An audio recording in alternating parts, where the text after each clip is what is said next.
নমস্কার, কেমন আছেন সবাই? প্রবাসে ঘরকন্যা একটি ভ্লগে আপনাদের স্বাগত জানাই। আজকে শুক্রবার, সকাল এখন 11টা।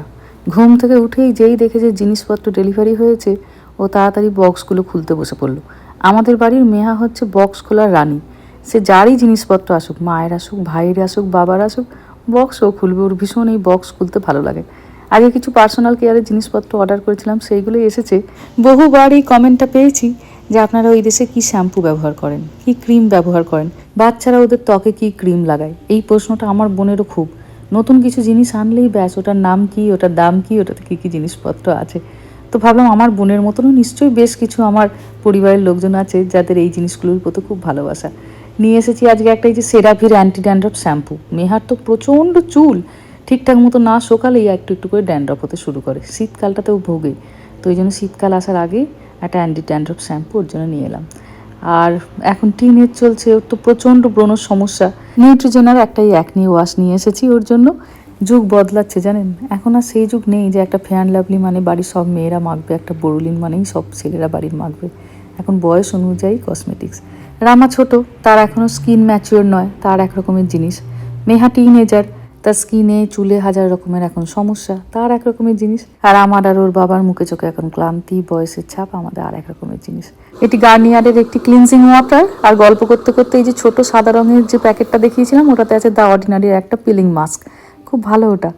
আর এই যে ক্লিনজিং ওয়াটার যখন নেওয়া হয়েছে, একটুখানি তুলো নেওয়া হয়েছে, কটন প্যাডস এসেছে, আমার একটা টপ। টার্গেটের জামা কাপড় পরতে আমরা খুব ভালোবাসি, সে তো আপনারা জানেনই। আর একটা ফেস ওয়াশ নিয়ে আসা হয়েছে, এটা আমার জন্য। এটাতে দেখলাম গ্রিন টি আছে। গ্রিন টি তো মোটামুটি আমরা সকলেই খাই, স্কিনের উজ্জ্বল্য বাড়ে। তো ওই জন্য এই ফেস ওয়াশেও যখন গ্রিন টি আছে, ত্বকের আরেকটু উজ্জ্বলতা বাড়বে এই আশা নিয়ে কেনা। এটা প্রথমবার নিয়েছি, দেখি কেমন হয়। তবে জানেন, এদেশে এই কসমেটিক্সের দাম আমাদের দেশের তুলনায় কম। আমি দেশে থাকতে যখন ধরুন গার্নিয়ার বা নিউট্রিজেনা বা লরিয়েল এই সমস্ত জিনিসপত্রগুলো কিনতাম, সেই দামের বিচার করলে আমার মনে হয় এদেশে কসমেটিক্সের দাম অনেকটাই কম। নেওয়া হয়েছে আমার জন্য একটা সেটাফিলের বেবি শ্যাম্পু। এখনও অবধি প্রত্যেক রবিবার মাথায় ওর শ্যাম্পু করতে গেলেই যুদ্ধ, যদি আমাদের কোনো রকমভাবে শ্যাম্পু ওর মাথায় দিয়ে দিই, ওর চোখ জ্বলে। কিন্তু বেবি শ্যাম্পু দিলে তো চোখ জ্বলে না, ওর জন্য তাই একটা করে বেবি শ্যাম্পু আনা হয়। একটা নিয়ে আসা হয়েছে বাবল বাথ, এখন গরমকাল চলছে, বাচ্চাদের বাবল বাথটা ভারী পছন্দের। বাবল বাথটা সাধারণত গ্রীষ্মকালেই আনি, শীতকালে আনি না, কারণ এই বাবল বাথ একবার যদি আপনি বাথটবে দেন, ছেলে মেয়েদেরকে আর বাথটব থেকে টেনে তোলা যায় না। মেহার জন্মদিনের সময় দুটো নিয়ে আসা হয়েছিল, দুটো শেষ, তো এটি হচ্ছে 3 নাম্বার। আর নিয়ে আসা হয়েছে আর একটা অয়েল ফ্রি ফেস ওয়াশ, এটা আপনার মানিকদার জন্য। ওর স্কিনটা একটু সেন্সিটিভ, ও নতুন জিনিসপত্র ট্রাই করতে ভয় পায়, তবে বলে এই ফেস ওয়াশটা নাকি ওর ভালো লাগে, তো এইটি তার জন্য। আর আমার আর একটা বডি লোশন আনা হয়েছে, লুব্রিডার্মেট। এই বডি লোশনটা আমার এখন খুব ভালো লাগে। আগে আমার স্কিন ছিল অয়েলি, কিন্তু দীর্ঘদিন এই শীত প্রধান দেশে থাকতে থাকতে আমার এখন স্কিন হয়ে গেছে খুব ড্রাই, তো এটি আমার জন্য। বাচ্চারা এখনও সেটাফিল ব্যবহার করে, এখন তো দেখি দেশেও বাচ্চারা খুব সেটাফিল ব্যবহার করে। সেটাফিলটা বাচ্চাদের জন্য সত্যিই খুব ভালো। নিয়ে আসা হয়েছে বাচ্চাদের জন্য একটা সানস্ক্রিন, কারণ এখন তো ওরা বাইরে প্রচুর খেলতে যায়, সুইমিংয়ে যায়।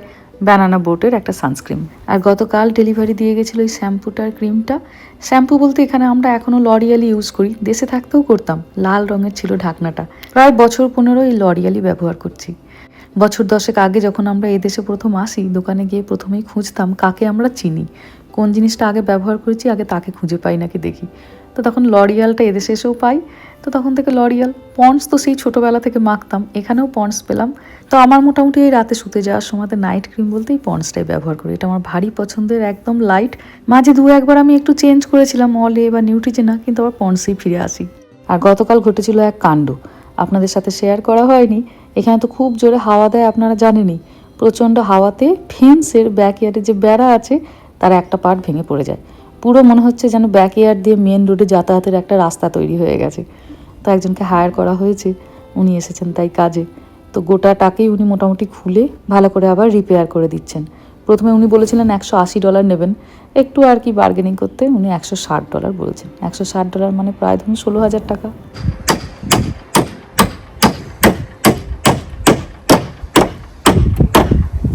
ওনার স্ত্রী আর উনি দুজনে মিলে এখানে ঠিক করছেন, হয়তো ঘন্টাখানেক মতো লাগবে। চলুন ভেতরে যাই। দুপুর এখন 12টা, এসেছি রান্নাঘরে। আজকে অনেকটা দেরি হয়ে গেল, ইচ্ছা আছে বহু কিছু রান্না করার, আর এলামও দেরি করে। মাছ মাংসগুলো বার করে রেখেছিলাম সকালবেলা, একটু ডিপ ফ্রস্ট হতে ওরা সময় লেগে গেল। এই যে বোনলেস যে চিকেনগুলো থাকে, মুরগির যে ব্রেস্টের পিসগুলো থাকে, ওইগুলো তো কেউ ঝোল ঝাল খেতে ভালোবাসে না। ওইগুলোকে একটুখানি আলাদা করে নিলাম। সন্ধ্যেবেলাতে একটুখানি ওদেরকে চিলি চিকেন করে দেবো। বসিয়ে দিলাম প্রথমেই চিকেনটা। ছেলে মেয়েদের খিদে পেয়ে যায় তাড়াতাড়ি, তো একটুখানি গরম মশলা ফোড়ন দিলাম, একটু পেঁয়াজ, আর এনেছিল ওর বাবা 3টে কাঁচা কলা। একটু একটু দাগ হয়ে যাচ্ছে, তার আগেই ভাবলাম এটাকে রান্না করে ফেলি। তবে এটাকে আজকে অন্য কিছু ঝোলে ঝালে দেবো না বা কোফতাও করবো না, গোটাটা দিয়ে আজকে কাঁচকলার ভর্তা বানাবো। বহুদিন হয়ে গেল খাই না। একটু কালো জিরে, একটুখানি রসুন বেশি করে দিয়ে কাঁচকলার ভর্তা বানালে এত ভালো লাগে, তখন মনে হয় মাংস ছেড়ে ওইটা দিয়েই আগে ভাত খাই। তাই আজকে আর শুধু খোসা দিয়ে বানাচ্ছি না, 3টে কাঁচকলা দিয়ে বড় করে একটা ভর্তা বানাবো, যাতে 2-3 দিন থাকে। আর আজকে রান্নাবান্নার মূল আকর্ষণ হলো, সেই যে আংটিগুলো বানাতে দিতে গিয়েছিলাম না, তখন একটুখানি ইলিশ মাছ এনেছিলাম। আজকে ইলিশ মাছটাকে বানাবো। ইলিশ মাছ ছেলেমেয়েরা খেতে খুব একটা ভালোবাসে না, প্রচণ্ড কাঁটাতে ওদের খুব ভয়, কিন্তু আমি আর ওর বাবা তো প্রচণ্ড ভালোবাসি। তাই জন্য ছেলে মেয়েদের বানাচ্ছি চিকেন, আর আমাদের বানাবো ইলিশ মাছ। ওদেরটা প্রথমে বানাতে দিয়ে দিলাম। ব্যাস, মশলাটা কষানো হয়ে গেছে, দিয়ে দিলাম এবার চিকেনটাও। আর এ তো আপনারা জানেনই যে এদেশে চিকেন খুব তাড়াতাড়ি রান্না হয়, ফ্রোজেন মাংস, এরা তো আর ফ্রেশ নয়। মোটামুটি 40-50 মিনিট মতো সময় লাগবে। একদিকে চিকেনটা ধীরে ধীরে হতে থাক, আর অন্যদিকে বাকি রান্নাগুলোর ব্যবস্থা করি। কাঁচকলাটাকে ওইদিকে প্রেসার কুকারে সেদ্ধ করতে দিয়েছিলাম, হয়েও গেছে। এই যে এবার বার করে নিই, একটু ঠান্ডা হোক, তারপর এদেরকে পেস্ট করে নেবো। জলটাকেও এই মুহূর্তে ফেলছি না, কারণ কাঁচকলা সেদ্ধর জলে বলে খুব আয়রন থাকে। কোনো রান্নাবান্নায় একটুখানি দিয়ে দেবো। বানাবো একটুখানি অরহর ডাল, কিন্তু লাউ দিয়ে। তো লাউটাকেই ওই জন্য তাড়াতাড়ি করে একটু ছাড়িয়ে নিচ্ছি, কারণ লাউটাকে আগে তরকারির মতো করে ভালো করে কষিয়ে রান্না করব, তারপরে তার সাথে ডাল যোগ করব। লাউ দিয়ে মুগ ডাল তো আমাদের মোটামুটি সকলের বাড়িতেই হয়, কিন্তু লাউ দিয়ে এই অরহর ডাল খেতেও দুর্দান্ত ভালো হয় জানেন। অরহর ডাল নিরামিষভাবে একটু ঘি দিয়ে করলে দেখি আমার বাচ্চারা খুব একটা খেতে ভালোবাসে না, কিন্তু একটু মশলাপাতি দিয়ে ভালো করে কষিয়ে করলে সেটা দেখি তখন ভালোবাসে। আর এইভাবে ডাল করলে বাড়ির সকলেই খুব ভালোবাসে। একটু তেল দিয়েছি, জিরে শুকনো লঙ্কা ফোড়ন দিলাম, দিয়ে অল্প একটুখানি পেঁয়াজ আর টমেটো দিলাম, অল্প একটুখানি আদা রসুন বাটা আর প্রতিদিনের গুঁড়ো মশলা দিয়ে মশলাটাকে একটু কষিয়ে নিয়ে লাউটা দিয়ে দেবো। লাউটা ওইদিকে সেদ্ধ হতে থাকবে, আর ওইদিকে কাঁচকলাটাকে বার করার পরে ওই প্রেসার কুকারের মধ্যে একটুখানি অরহর ডালও সেদ্ধ করতে দিয়েছি। অরহর ডালটা সেদ্ধ হয়ে গেলে তখন লাউয়ের সঙ্গে মিশিয়ে দেবো। আমিষের সাথে সাথে আজকে অল্প একটুখানি নিরামিষ রান্নাও এগিয়ে রাখছি। তার কারণ হলো কালকে তো শনিবার আপনাদের মানিকদা নিরামিষ খায়। অল্প একটুখানি পোস্ত করে দেবো, তাহলে হয়ে যাবে। হতে থাক লাউটা এখানে সেদ্ধ, ওইদিকে ডালে পড়ছে সিটি, আর ততক্ষণে এখানে কাঁচকলাটা হয়ে গেছে ঠান্ডা। এটাকে এবার পেস্ট করব। এখন মানুষের ভাত খাওয়া কমে গেছে, ছোট্ট একটা সসপ্যানে ভাত হয় আমাদের 4 জনের। কিন্তু আমার মনে পড়ে যখন আমরা ছোট ছিলাম, আমাদের বাড়িতে এক হাঁড়ি, বড় হাঁড়ি ভাত বসতো। আর ওই ভাতের মধ্যে কত রকমের সবজিপাতি যে মা সেদ্ধ করতে দিত তার নেই ঠিক। আলু, কাঁচকলা, ভেন্ডি, খাবার পাতেই থাকতো 2-3 রকমের ভাতে। কিন্তু এখন এই ভাতেগুলো খেতে গেলে প্রেসার কুকারে সিটি দিতে হয়। ওইদিকে হয়ে গেছে ডালটা সেদ্ধ, আর এদিকে লাউটাও সেদ্ধ হয়ে গেছিলো। মিশিয়ে দিলাম, অল্প করে একটুখানি চিনি দিলাম, আর 2-3টে কাঁচা লঙ্কা ফেলে দিলাম। আর একটুখানি ফুটুক, তারপরে নামিয়ে দেবো। এখানে ভর্তাটাতেও 2-3টে কাঁচা লঙ্কা দিয়ে দিলাম অল্প একটুখানি জল। দাঁড়ান, এবার এটাকে পেস্ট করে আনি। এইভাবে ডাল করলে ভারী সুন্দর লাগে খেতে জানেন। যদি কখনো বাড়িতে একটা লাউ থাকে, একটু অরহর ডাল দিয়ে এইভাবে একদিন রান্না করে দেখবেন, ভালো লাগে বেশ। ব্যাস, হয়ে গেছে ডালটা। এবার 1 চামচ ঘি দেবো, দিয়ে এটাকে ঢাকা দিয়ে এখন রেখে দেবো। ডাল হলেই বাড়িতে ভীষণ একটা ভাজা করতে ইচ্ছা করে।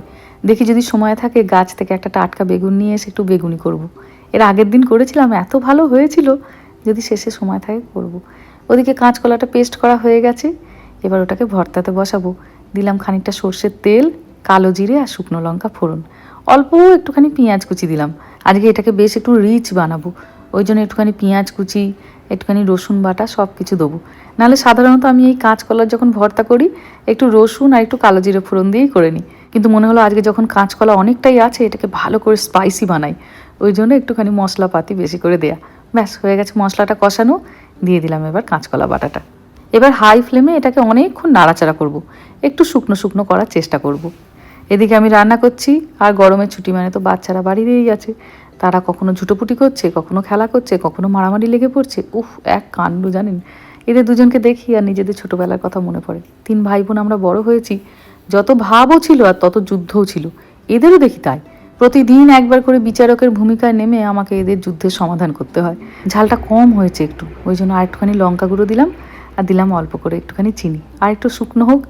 এদিকে মাছটাও ডিপ ফ্রস্ট হয়ে গেছে, এবার একে নুন হলুদ মাখানোর পালা। তবে এটাকে আজই সর্ষে পোস্ত বাটা দিয়ে ঝাল করব। মাছের মাথাটা আর লেজাটা রেখে দিয়েছি, ওই দুটির মালিক আমি। মাথাটা দিয়ে একদিনকে একটুখানি লাউয়ের তরকারি করব, আর লেজাটা দিয়ে করব একদিনকে একটু টক। আমি তো মেদিনীপুরের মেয়ে, আমার মাছের টক খেতে আবার বাড়ি ভালো লাগে। বিশেষ করে চুনো মাছ, ইলিশ মাছ, এইসবের টক আমাদের ভারী প্রিয়। এবার ইলিশ মাছটাকে এখানটা ভাজতে দিচ্ছি। মোটামুটি ইলিশ মাছটা হয়ে গেলে তারপরেই হয়ে যাবে শেষ। সময় যেন একদম জলের মতো বয়ে যায়। কোথা থেকে দুপুর 2:30 বেজে গেল। মাছগুলোকে ভাজতে দিয়ে চিকেন দিয়ে একটুখানি ভাত মাখিয়ে বাচ্চাগুলোকে খাইয়ে নেবো।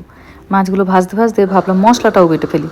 অল্প নিলাম একটুখানি পোস্ত, একটুখানি সাদা সর্ষে, একটু কালো সর্ষে, একটুখানি নুন আর 2-4টে কাঁচা লঙ্কা। ব্যাস, দাঁড়ান এটাকে বেটে নিয়ে আসি। মাছগুলো এক পিঠটা ভাজা হয়ে গেছে। ইলিশ মাছ তো খুব বেশি কড়া করে ভাজবো না, হালকা করেই ভাজবো। তবে দেখুন এবার মাছটার পেটে আবার ডিম আছে, দেখেই তো একদম মনটা ভরে গেল। তবে একটা অভিজ্ঞতা এই ইলিশ মাছটা ভাজতে ভাজতে আপনাদের সাথে শেয়ার করি। এই যে এত জিনিসপত্রের দাম বাড়ছে কমছে, অদ্ভুতভাবে ইলিশ মাছের দামটা কিন্তু সেভাবে বাড়েনি কমেনি, জানেন। বছর 10 আগেও মোটামুটি যে দামে ইলিশ কিনতাম এখনও প্রায় সেই দামেই কিনি। $1-2 হয়তো বেড়েছে। তাই আগে মনে হতো প্রচণ্ড দাম, এখন মনে হয় যেভাবে বাকি জিনিসগুলোর দাম বেড়েছে তার তুলনায় ইলিশটা তেমন বাড়েনি। অল্প একটুখানি কালো জিরে আর কাঁচা লঙ্কা ফোড়ন দিয়ে দিয়েছিলাম ওই তেলেই, একটু হলুদ দিয়ে দিয়েছি, ব্যাস। তারপরে সর্ষে পোস্ত বাটাটা দিয়ে দিয়েছি। এবার ভালো করে একটু ফুটুক, তারপর ওপর থেকে অল্প একটুখানি সর্ষের তেল দিয়ে নামিয়ে দেবো। এসেছিল গৌরব একটু দরকারি কথা বলতে। ইলিশ মাছ কি আর একা একা খেতে ভালো লাগে বলুন? জোর করে বসিয়ে ওই জন্য রেখে দিয়েছি, 2টো ভাত মুখে দিয়ে তারপরে যাবে। তবে ইলিশ মাছের থেকেও যখন ওকে বললাম কাঁচকলার একটু কোপ্তা করেছি, গরম 2টো ভাত মুখে দিয়ে যেও, সেইটাতে দেখলাম ও একটু খুশি হলো। তো এই যে মোটামুটি হয়েও গেছে। এখানে ইলিশ মাছটাও সুন্দর সেদ্ধ হয়েছে, একটু তেল দিই। দেখ চলুন আমি এবার টেবিলটাকে তাড়াতাড়ি করে একটু সাজিয়ে নিই, তারপরে তো খাবার দেবো। ভিডিওটাও তাহলে চলুন আজকে এখানেই শেষ করছি। সবাই ভালো থাকবেন, সুস্থ থাকবেন, সাবধানে থাকবেন। আর ভ্লগটা কেমন লাগলো সেটা আমাকে অবশ্যই কমেন্টে জানাবেন। ভালো লাগলে একটা লাইক করে দেবেন। সবাই ভালো থাকবেন, সুস্থ থাকবেন, সাবধানে থাকবেন। দেখা হবে খুব শিগগিরই পরের একটা ভ্লগে।